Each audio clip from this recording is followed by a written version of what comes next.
What's good with y'all boys and girls? It's your boy Tweezy, and this shit is too easy, man. We got Terrence Howard, shocking discovery. Now I have seen like on the Joe Rogan shit that he had made like some type of discovery, and we finna get into this, man, and really dissect this shit, man. You know what I'm saying? They say that I don't know if it's like a discovery that he discovered. Well, we all know he discovered this shit. Fuck it, man. We know he discovered this shit, man. Give this man his props, bro. Whatever he discovered, he probably did discover this shit, but we gonna see what he talking about. Let's get it.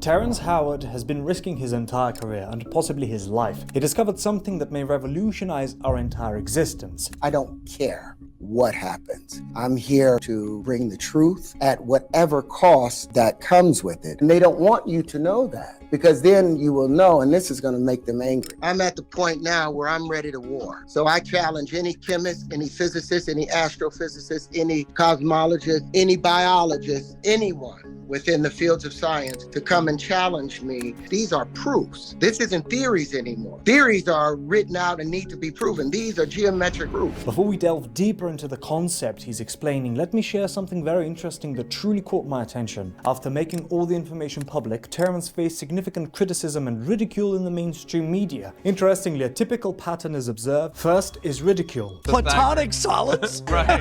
Aren't you getting a star? He's rebuilding the universe. You're going, well, you're getting a star.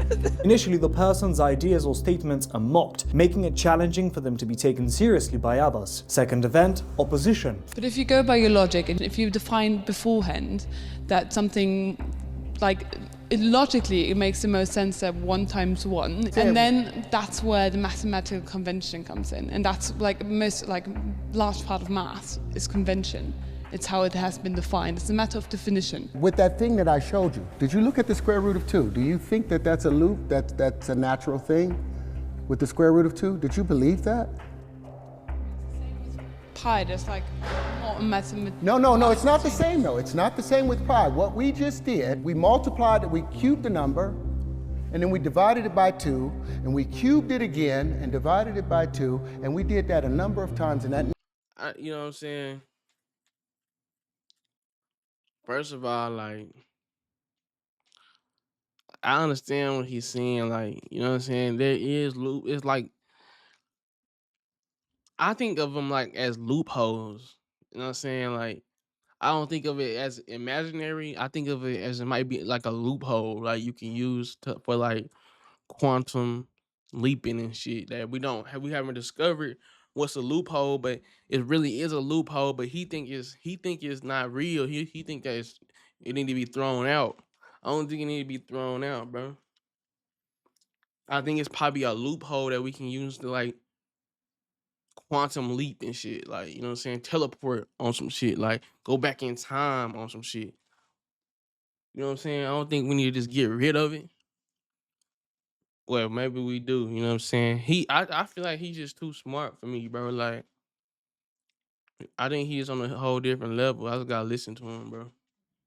Numbers still remain the same exact number, which we know cannot happen.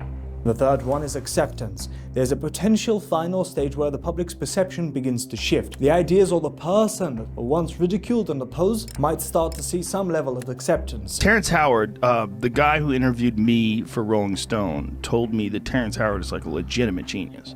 You talk to the guy is absolutely brilliant. Besides what Joe Rogan said, Terrence has recently garnered a lot of attention and numerous views on YouTube. 3 million views here, 2.8 million there, 1.4 million, 1.3 million, and many more. This says a lot. Perhaps he's right and we haven't realized it yet. Let's analyze the entire... That's the thing. It's not about the views, you know what I'm saying? It's about common sense. You know what I'm saying? I don't think you should just show the views and determine if the person might be telling the truth or not. You know what I'm saying? Somebody can get a lot of views saying bullshit. I'm not saying Terrence Howard is saying bullshit, but I'm just saying we shouldn't use views as the merit of him being right. He's right because he's smart, bro, not because of his views. if he is right. High concept. Please pay close attention and rewind if you feel you didn't keep up with the information. All of our math is based upon approximation, unrealistic things. And that's why they're angry at me, because I'm upsetting their cart. But in order for us to advance to a level 1 society, a level 1 civilization, we have to abandon the lie. No matter how attached to it we are, no matter how much, if you find out that the foundation of your house is about to crack and you've got many, many stories of generations on top of it, you pull all those people out and you fix that foundation. They don't want to do that with our math. They would rather let us die. I'm here, I don't care what happens. I'm here to bring the truth at whatever cost that comes with it. But the truth is here, that's why I put the book out for free. In his book, which you can find at tcotlc.com on the first Yeah.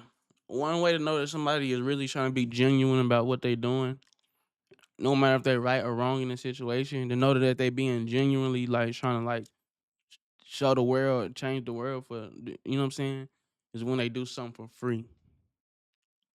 You know what I'm saying? A lot of these people that's on this talk about, you know what I'm saying, all this extra shit, you know what I'm saying, revolution, uh, history shit, like pyramid people, you know what I'm saying? All these people who benefiting and they not doing nothing for free, I can't. You know what I'm saying? I just think you just in it for the money, you feel me? Once you do some shit for free, then I can say like you really being genuine, man. Yeah, of course you need money to keep doing what you're doing, but it's like show the people that you care though. Like for one time, this one time, like I'm not saying like your whole career do free shit. I'm saying like do something big that's free, you know what I'm saying, that everybody can do, you know, everybody can use and shit. page, he mentions something shocking about our math system. Allow me to enlighten you. If 4 divided by 2 is the inverse operation of 2 times 2 equaling 4, then it would naturally follow that 2 divided by 1 is the inverse operation of 1 times 1 equaling 2. What does your common sense tell you about these two scenarios? What do they have in common and what are their differences? Division. The number 4 is divided by 2 twice, and the truth is the number 2 is divided by 1 twice. Addition. 2 plus 2 equals 4, and 1 plus 1 equals 2. Subtraction. 4 minus 2 equals 2, and 2 minus 1 equals 1. Multiplication. 2 times 2 equals 4, and 1 times 1 equals 1. Can you see where the mistake has occurred? Do you know how I figured it out? What's 1 times 1? 1 times 1 is 1. To multiply means to do what? To make more, right? Yes. Increase in number? Yes. Multiply? Yes. How can 1 times 1 equaling 1 be part of the multiplication table? Like, bro, that's what I was thinking. Like that's why I think that's why I wasn't good at math, because math doesn't make sense, bro. I'm gonna be honest with you, bro. A lot of it makes sense, but a lot of it don't make sense to me, bro. Like maybe it's just the simplest. Like I'm not no like scientist or nothing. You know what I'm saying? I just follow Terrence Howard that he done discovered some new shit. You know what I'm saying? And he doing his thing. But that math shit, it just seemed like it's just a bunch of gibberish, bro. Like a dude just so high, he just came up with a whole bunch of ideas, mathematical ideas. Once you start getting into fractions and dividing fractions and multiplying fractions and shit, that's when it's kind of like, you know what I'm saying, power to the 2, exponents and shit like that. When you when you make equals B, like out of nowhere, like come on, bro, like maybe it makes sense to other people, but I think a lot of people are. It doesn't make sense to people. They just remember it. They remember what that person is teaching, and I think the person that's teaching remember who taught them. You know what I'm saying? I don't think they actually get it. I think they just remember. Like everybody can remember how to do multiplication, but not. I don't think everybody gonna remember how to do exponents. Well, they ain't gonna know the reason for exponents. You know what I'm saying? But they remember how to deal with the exponent, but they don't know what an exponent actually really is in real life. You know what I mean? To satisfy the term multiply. It doesn't multiply. Terrence explains that multiplication involves making more or increasing in number. When one object exerts a force on another, the second object also exerts a force in return on the first object. Similarly, if one object applies pressure to another, the second object responds with pressure exerted back onto the first object. For example, take a calculator and input the number 2, followed by finding its square root. The result will be approximately 1.414213562373095. Now perform two different actions with this result, multiplied by 2 and raise it to the power of 3. Both actions yield the same value, 2.82842712117. This is where it gets to where like I'm like, what the hell are you talking about? But he explained it. I'm pretty sure the geniuses that's gonna watch this and really can dissect what he's saying and understand it, or they might not understand what he's saying. But me right now is like, 46190. Now divide the result by 2 and cube it again, and you will get the same value again. It shows how different mathematical operations on the same number can yield unexpected yet consistent results. You see that loop? Yeah. That's saying x cubed is equal to 2x, which is equal to x plus x. That's an unnatural equation. That's a mathematical fallacy. And that's the beginning of your math. Someone programmed that lie in there and lied to you and everyone, and all your fundamentals are off. And then everybody said I was crazy. Well, am I crazy or is the calculator broke? You don't deserve to settle, so play a game that won't either. We've introduced major changes to Agent's weapon.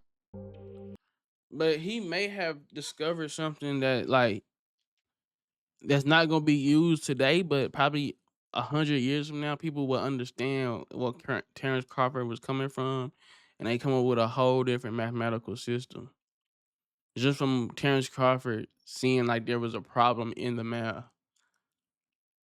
And I think that even me just not being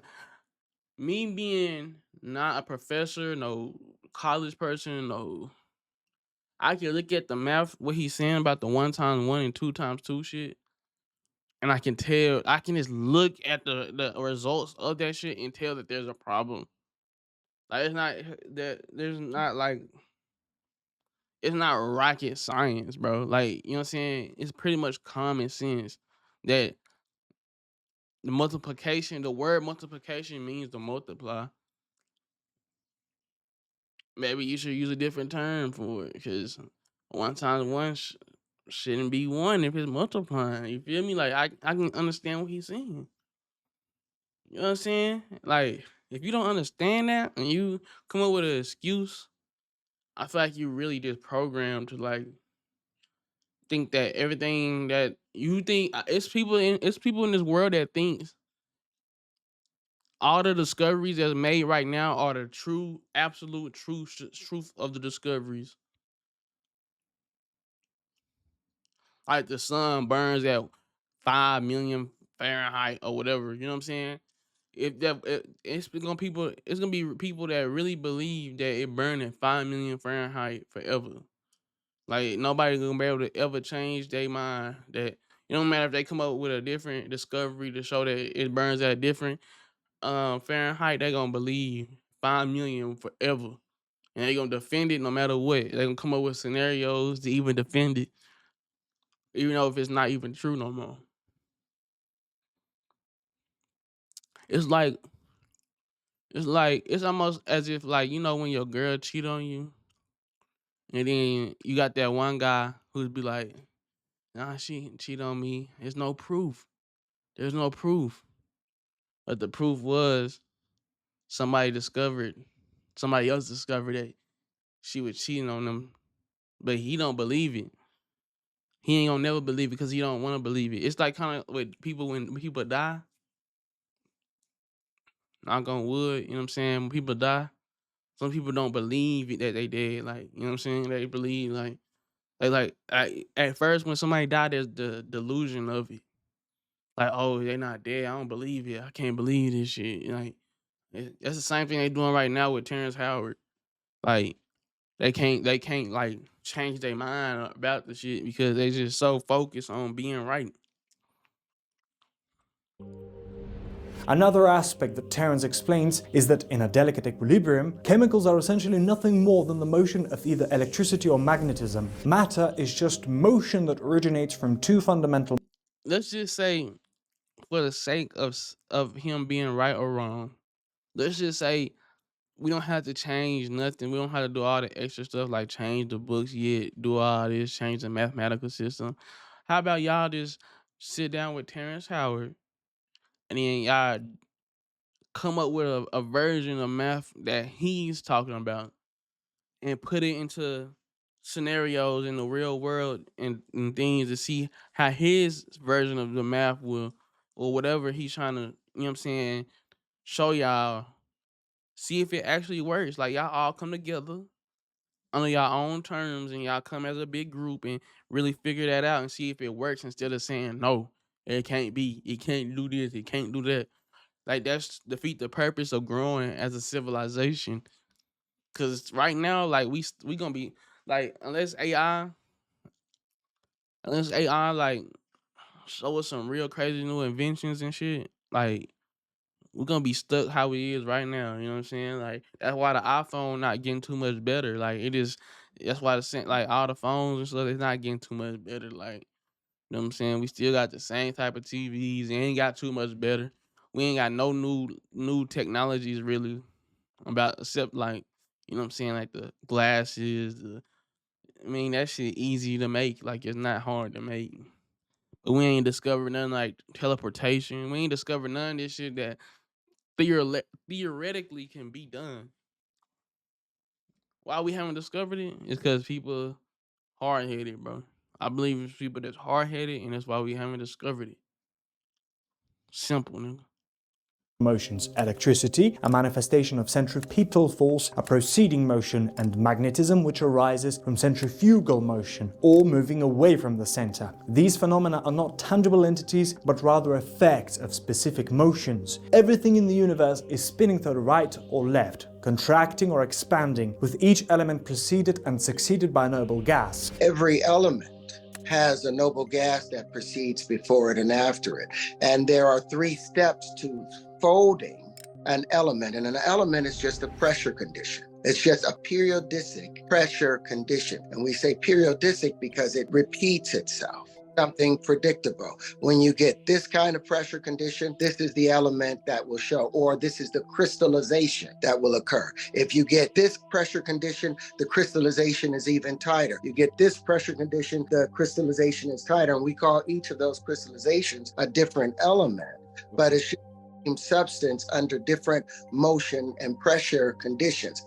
He gave the example of hydrogen. Concerning other elements, shares similarities with carbon, silicon, cobalt, and rhodium regarding their tonal conditions. There is a pattern where certain elements have 3 elements preceding them and 3 elements succeeding them in the periodic table. If A is equal to B and B is equal to C, then A should be equal to C. So how is it that hydrogen doesn't have 3 elements that precede before it, and also 3 elements that precede after it before you get to helium? It's an entire octave within itself. Our perception of elemental relationships might be influenced by our cognitive and physiological processes, such as how we perceive motion. Human perception is minimal when understanding higher states of matter or more dense conditions. The differences hinder our ability to perceive these states in temporal dimensions between us and these states. Hydrogen is the first element we can perceive, but 21 other elements occur before it. These elements are described not as permanent entities, but as conditions or conditional facts. It implies that altering the conditions under which an element exists can result in a different manifestation. For instance, changing the pressure condition of carbon can transform it into nitrogen and oxygen. Despite these changes, the fundamental nature of the element remains the same. For a better understanding, consider that a lab-grown diamond is a fascinating example of transforming carbon from one form into another, more structured form,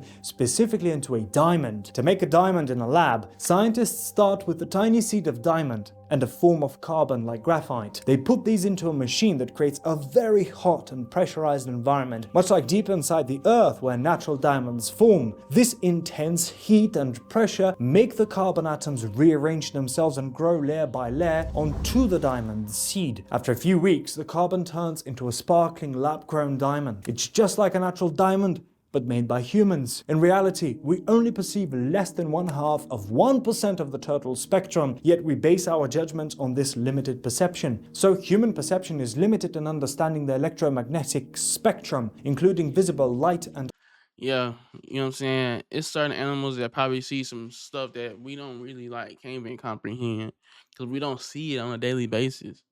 Like the infrared, ultraviolet, all this. It's even more. It's even more than that. Like, you know what I'm saying? So we not really even seeing the whole world as it really is. You know what I'm saying? And it's crazy. It's crazy to think that. other forms of radiation. We are cosmically blind on a conscious and cosmic level. There's no death on Mars. There's no death on any planet. Everything is alive and just in a different state of distance based on the motion and pressure conditions. But there is no death.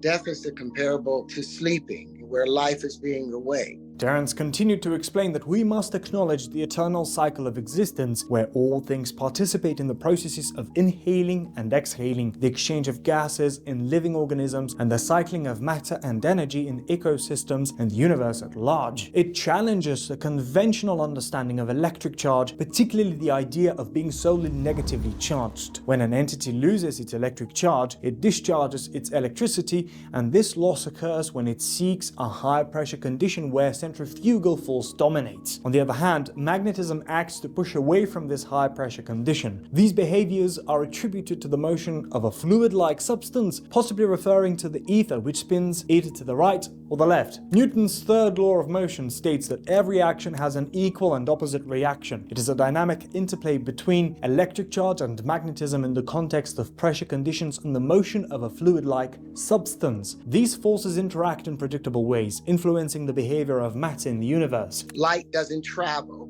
Light reproduces itself. With each octave, with each wave, it has a full life cycle of birth, growing up, maturing, mating, and then reproducing into the next octave. Every wave of life is of light itself is an entire family. What?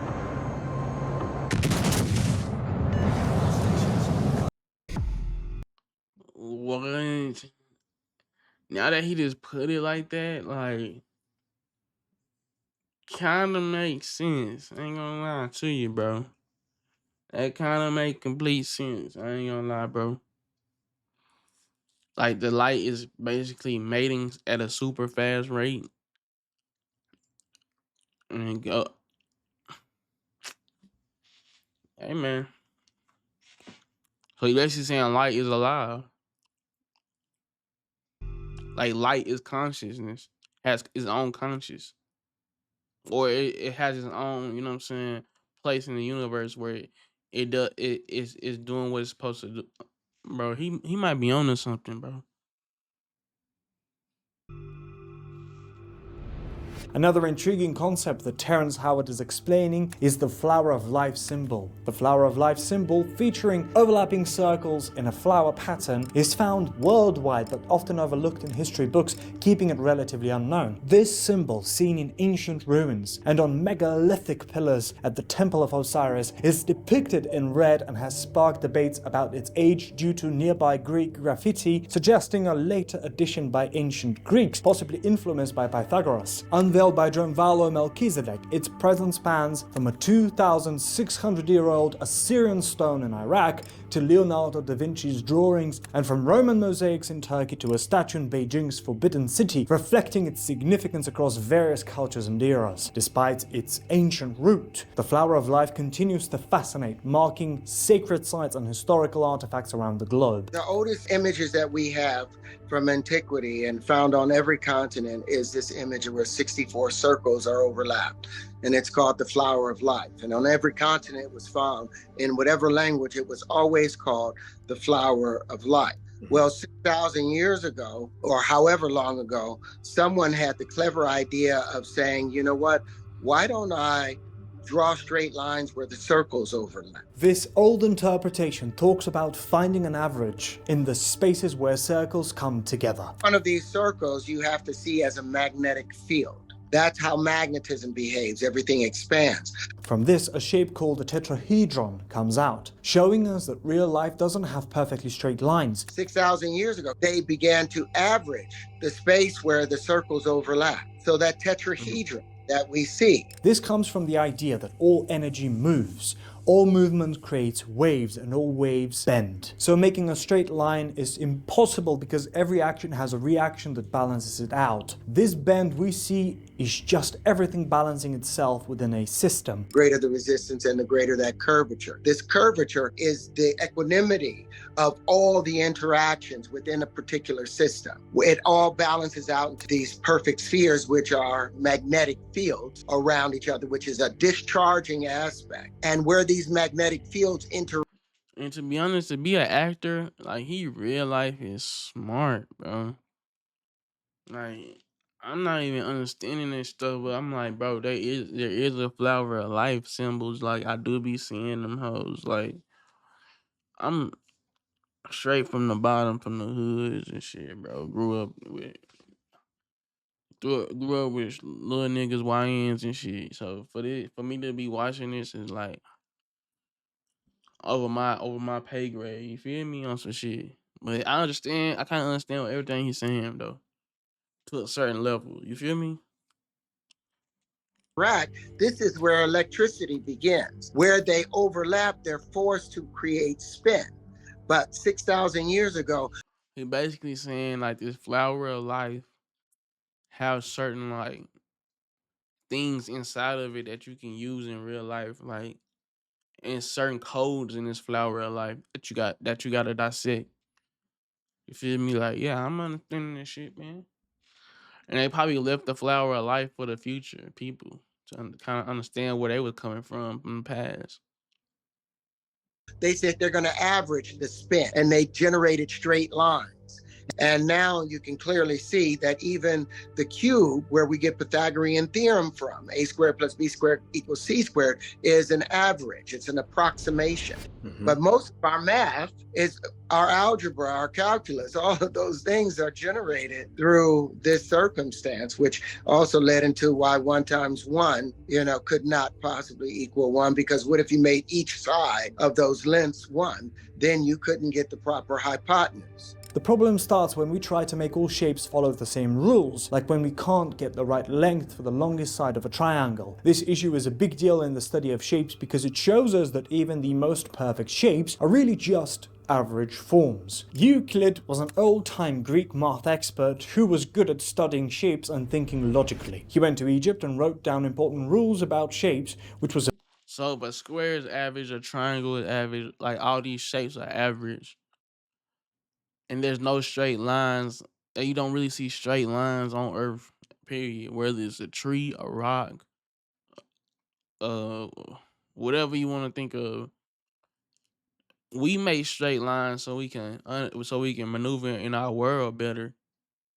You know what I'm saying? Like we make straight lines. Like that tree that's he behind right now, that little plant, it don't have no straight lines, bro. So that's telling me that the universe is actually more complex than what the stuff that we create. Our stuff is really like on some simple shit. a big step forward for math. But over time, some people changed his ideas or said he did things he didn't. Even with these mix-ups, Euclid's smart thoughts, like his study of a shape with 12 sides called a dodecahedron, have lasted a long time. This shows how strong and important his way of thinking about shapes still is in math talks today. In the following minutes, Terrence will explain the entire concept using the app he created. Pay attention. So what I decided to do, what I was instructed to do, was to take the same flower. So we go to my app, this right here, this is what they'll find. And what he has there, there's an icon going from left to right, is what happens when four bubbles meet. I took the actual curved triangular pieces and I put four of them together based on universal ratios. And this is what it generated. What you're looking at right here, if you'll rotate it, this is the point where bubbles meet. This is the negative space that they cannot compress. This is what we would call dark matter. This is the proton, the geometry of hydrogen itself. It has 8 poles, it has 4 contractive poles, and that's where it concaves in and it has electricity seeking a higher pressure condition. And I'm not a genius or nothing. I'm not like, you know what I'm saying? Like I said, bro, I'm not, scientist or nothing, but he explaining this stuff to the T though. Like, he explaining this stuff like a professor would explain something to you in real life. Like, he explaining shit with all the common sense. Like, and then he said that's dark matter. Like, that shit made so much sense to me. And I'm not even smart. He said that space is dark matter between them four bubbles of that. You know what I'm saying? Like, I don't understand how he getting this information though. Like, but the way he explained this shit, man, he might be, bro. These scientists better, they better tap in with this guy, bro. They better tap in with this guy. Like, even if he may not be 100% right about everything he's saying, he on to something, bro. And I think about half the stuff he's saying probably accurate. And y'all need to be paying attention to this nigga. Will cause a cavity, and magnetism, unable to maintain its electrical potential, ends up spinning off of the vortices. Man. Four bubbles describe the presence of four spheres occupying this specific space. The negative space we observe is the area that remains between these four spheres as they converge together. According to Terrence's explanation, the flower of life concept represents fundamental principles communicated by advanced civilizations thousands of years ago. These principles highlight the essential nature of expansion and contraction in the universe. That these would be the fundamentals, because everything expands as a sphere. Everything in the universe expands in spherical form and contracts in geometric patterns. These contractions occur due to the impact of expanding waves reaching the edge of the universe and rebounding back. This process is described as periodic, forming structures such as hydrogen and the proton. Now, this is what happens when 8 bubbles meet. This is the negative space where 8 bubbles have met. A tetrahedron shape forms when 8 bubbles converge, creating a negative space. For instance, if we look at this image, it has 8 contracted poles. If you rotate it, you'll see 4 around one side and another 4 on the opposite side. That totals 8 contracted electric poles. However, there are only 6 magnetic poles indicated by points where discharge occurs. Only 6 points where it's discharging. When you talk about the 6, you're talking about these 6 points here, right? 1, 2, 3. Yep, each vortice is a magnetic pole. It's a discharging pole. This structure has undergone a significant change. The central component has attracted 2 smaller components resembling a photon. The distinct swipes where 6 bubbles or fast-moving bubbles are occurring. Each of these large swipes represents a combination of elements. This structure functions as a step-up transformer, transitioning from 3 sides to a higher electrical potential indicated by the patrons at the ends. From there, it steps back down to a lower potential. The electrical transformers installed on power lines are responsible for stepping up and down energy. This principle applies universally. But what happens when 12 bubbles meet? Here we have another stable structure emerging. However, 4 electrical potentials remain unaccounted for during the hunting. Despite this, the structure remains stable while attracting other components. That's the unaccounted electrical potential, and it has 4 of them. So this thing still is attracting, but it's a stable structure. These structures are built based on robust mathematical. Okay. Like, you know what I'm saying? Like I said, not no scientist. I don't know too much about what he was saying. But I do understand this. The flower of life is a real thing. And it's been written down on stones and shit like that. So maybe they was giving us information to use about this flower of life. Like, if scientists don't really think that way, like, I don't believe you a scientist. You regurgitate what you're being told and you just go by what you're being told. You're not being a real scientist. You feel me? That's my opinion on that. You feel me? But any scientists that really are, you know what I'm saying, people that like to discover stuff, tap in with Terrence, man. Y'all might find out. Y'all might make a breaking new discovery. You know what I'm saying? Y'all team up. A lot of smart people like Terrence and other scientists that, you know what I'm saying, has really been in them fields and stuff need to team up. Y'all might discover something new that can change the world. It's your boy Tweezy. This shit is too easy. Don't forget to like, comment, subscribe, and follow my socials, man. We out of here.